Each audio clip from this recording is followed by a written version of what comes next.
hapon po sa inyong lahat. Ako nga po pala si Sharadine Rario from BN Shorby.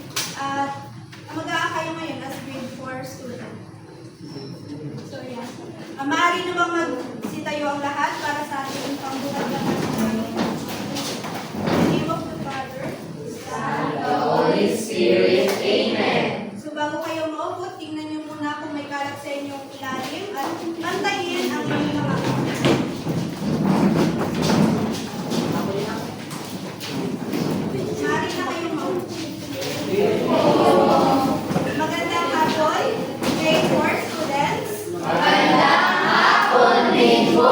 So bago ang lahat, magpapakilala muna ako. Ako nga pala si Binibining Shaira, ang magiging teacher ninyo sa asignaturang Philippines. So, ngayong hapon, nais kong malaman kung may liban ba sa ating klase. Tignan nga inyong mga kalapit. Meron bang nawawala? Wala po. Mabuti naman, ako'y natutuwa na kayo naririto lahat upang matuto muli ng ating panibagong aralin. So, nais ko munang ipaalala muli sa inyo ang ating mga alituntunin sa loob ng klase. Pakikibasa nga, grade 4. Tandaan bago magsimula ang klase.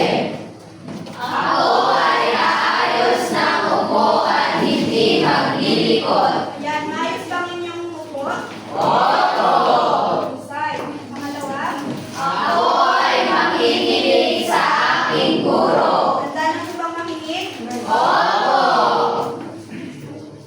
Ako ay magtataas ng kamay kapag may nais sabihin. Ayan, nais si teacher na huwag sabay-sabay magsasalita or sasagot sa isang tanong. Maaaring itaas nyo ang inyong kanang kamay, taas ang kanang kamay.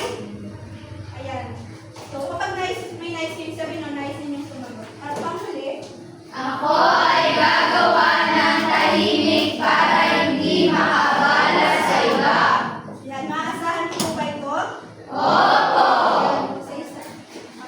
Para sa inyo, ating unang gawain bago tayo magsimula, maaari bang tumayo ang lahat? Alam niyo daw sa bahay tubo? Opo. Husay. So, alam na ang gagawin natin ngayon is kakanta tayo ng bahay kubo. So, maaari ninyo maraming sabayan ng isang panawang. Handa na po? Opo. 1, 2, 3, go. Bahay kubo, kahit konti, malaman doon, ay sari-sari, kapag sa talong, sigarilyas sa mantik, sitaw-tawa-tani. Tundol matolang, tukod kalabasan, nakabrelong pang, napanus-nostalgia, siguras sa manis, bawang at luya, sa pagkikil-kil, ay tulang ilang. Palakpakan naman ninyong inyong mga sarili. Nagising-gising ba kayo sa ating kanta? Yan, para sa ating kasunod na gawain, ito ang unang pangkat at pangalawang pangkat. So, meron ako ditong mga binaghiwa-hiwalay na salita. So, ang gagawin nyo lamang ay bubuuin ninyo at sasabihin ninyo kung anong inyong nabuong salita at ihaharap ninyo sa inyong klase. So, pwede ba akong makahingi ng tatlong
Mamaliit ko.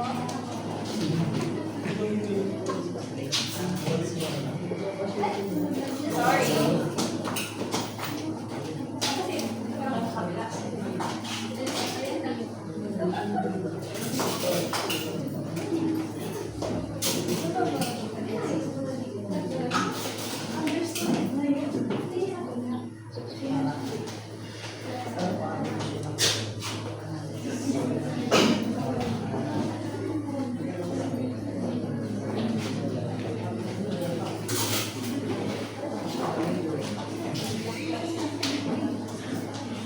So, tapos na ang group 1. So, basahin niyo. Marunong na ba kayo magbasa? Basahin natin ang kanilang grupong salita.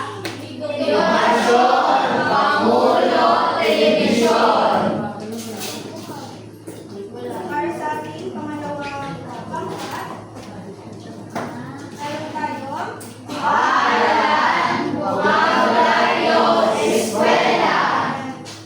pamilyar na ba kayo sa mga salitang yan? Madalas ba ninyo yung napapakinggan o naririnig sa ating kapaligiran? Ako'y natutuwa dahil ang bawat grupo ay nakakuha ng tigdaang puntos kung saan nakuha nila lahat ang tamang sagot. Palakpakan naman. So bago tayo dumako sa ating talakayan, nais ko munang makitin ang ating layunin sa oras na ito. Una, nakikilala ang bilang ng pansin ng mga salita. Pangalawa, naipakita ang pagpapahalaga sa wastong baybay ng mga salita sa pagsulat at pakikipag-usap. Pangatlo, naibibigay ang tamang baybay ng mga salita batay sa bilang ng pansin. Ngayon, meron na ba kayong idea kung anong pag-aaralan natin? Sige na, sa inyo po ang nais bumula or magsusumubo. Kahit try lang. Ano po ay yung pagbilang mo ng baybay ng salita. Tama, na medyo malapit siya sa ating matapik.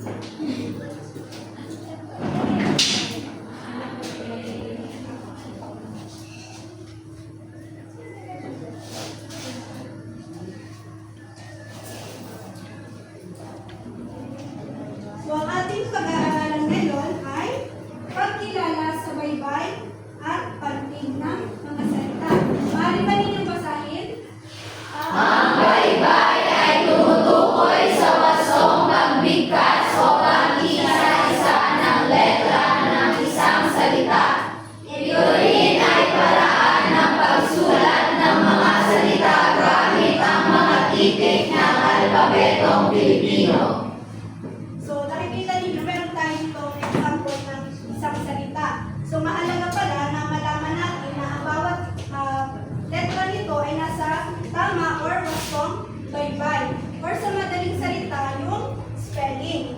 So, meron tayo ditong halimbawa. Basahin na yung muna.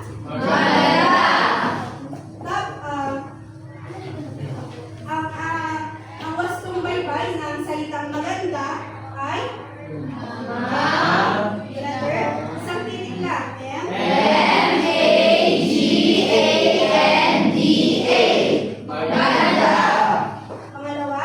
Mabuhay. M-A-B-U-H-A-Y. Mabuhay.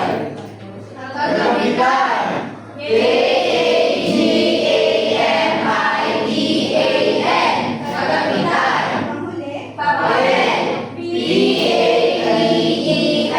Papel. Ayan, naunawaan po ba ang baybay ng mga ating halimbawang salita? Ngayon naman ay dumako tayo sa panggit. Basa po.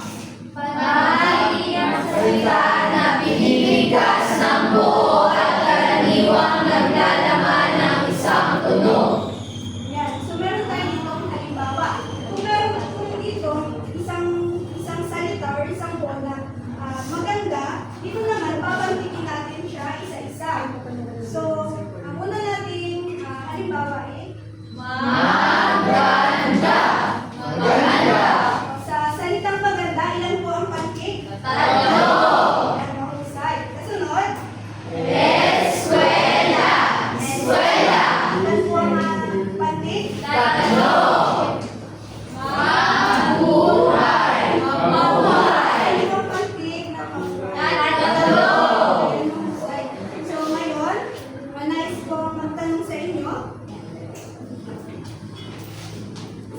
muli ang kahulugan ng salitang baybay? So yung bye-bye po is tumutukoy po sa mga pagbigas ng mga letter. Palakpakan naman natin siya. Bigyan natin siya ng tatanggal. Ikaw, Princess. Kahulugan naman ng pantig.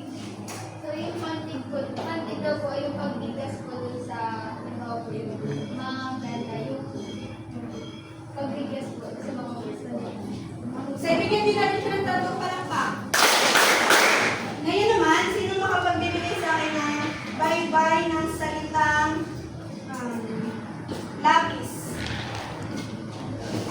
LAPIS. Good. Sa salitang lapis, ilan ang pantig? Dalawa. Yan yung isay. So, ako natutuwa dahil naunawaan naman ninyo ang ating paksa. Meron po bang tanong? Wala po! Meron po ba kayong hindi naiintindihan? Wala po! Yan. So, ngayon naman po, tumako tayo sa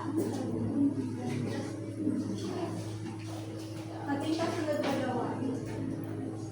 So, para nyo ba po ay ng inyong activity notebook? Sulatin nyo. Ngunit, pabasa mo na ng panuot. Panuto, ibigay ang angkop na salita upang magunan ng mga katlang at makabuo ng isang pangungusap. Bigkasin ito pagkatapos. So dito, iisip kayo, magbibigay kayo ng angkop na salita na maaaring tugma upang magunan ng isang pangungusap. Okay na po? Tapos na po? Sulatin? Sino po kasi sumagot sa number 1? Basahin ko muna. Ang aking ina ay blank sa kusina.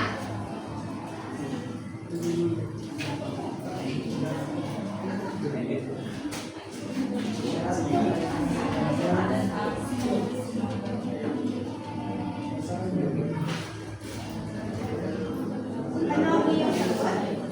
Nagluluto. Ang nagluluto ay ilan ang pancake? 4 po. Ilang nga? Nagluluto. Ayan o. So, bigyan natin siya ng tatlong palakpak. Number 2.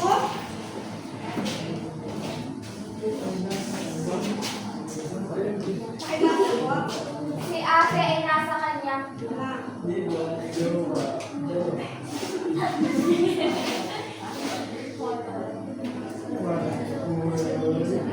Ano po ang iyong sagot? Kwarto. Ang kwarto ay ilan ang pancake? Dalawa. So, bigyan natin siya ng tatlong palakpak. Number 3. Okay ba? Ang alaga kong pusa ay blank.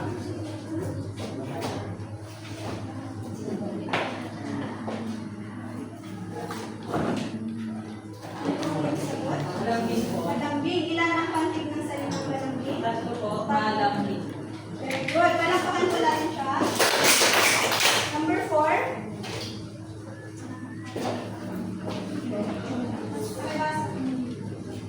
Nakakalat ang blank bulso.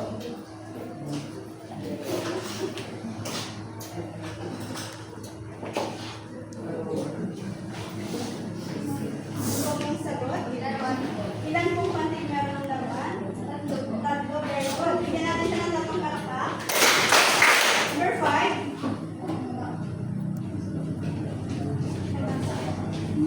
Maganda at malinis ang aming vlog.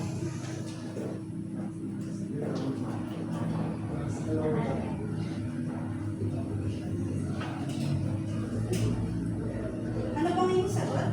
Paalala. Ilan po ang pancake? Paalala. Ayan, very good. Bigyan din natin siya ng tatlong palakpak. Ayan, sinong nakakuha ng perfect score? Ayan, mahusay. Palakpakan naman ninyo ang inyong mga sarili. Kasunod na gawain.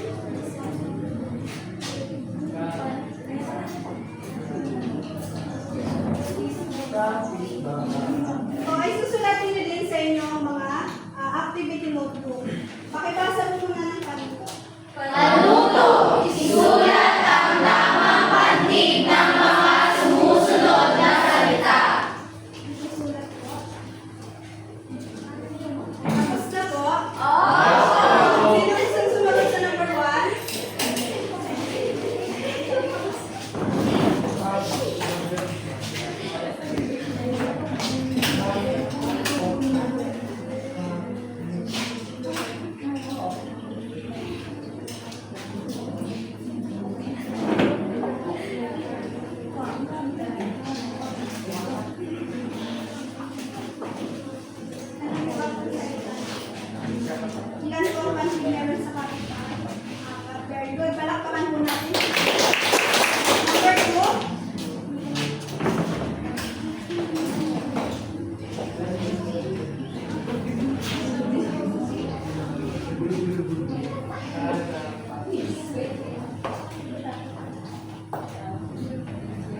Ano po ang salita mo? Quaderno. Ilan po ang pantig ng salitang quaderno? Tatlo. Very good. Palakpakan po natin. Number 3.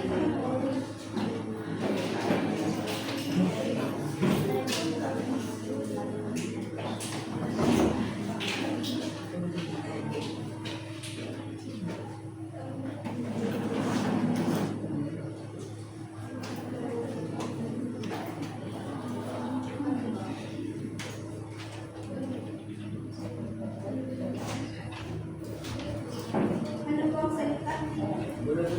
Ilan po ang pantig?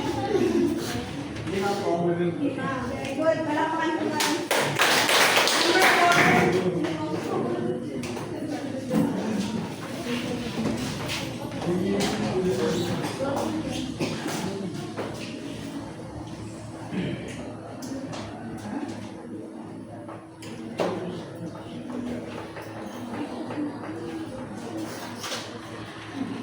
Ano po ang salita ninyo? Ilan po ang pantig ng salas? 3. Very good. Palakpakan po natin. At panghuli,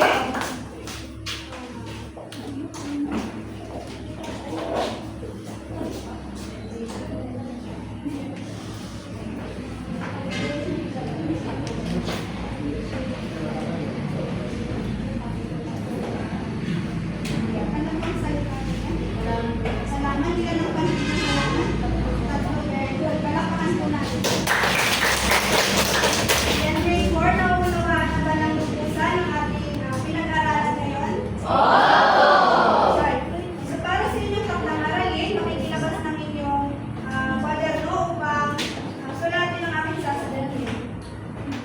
So, sumulat or magbigay ng 5 bagay na madalas makikita sa ating paaralan o tahanan.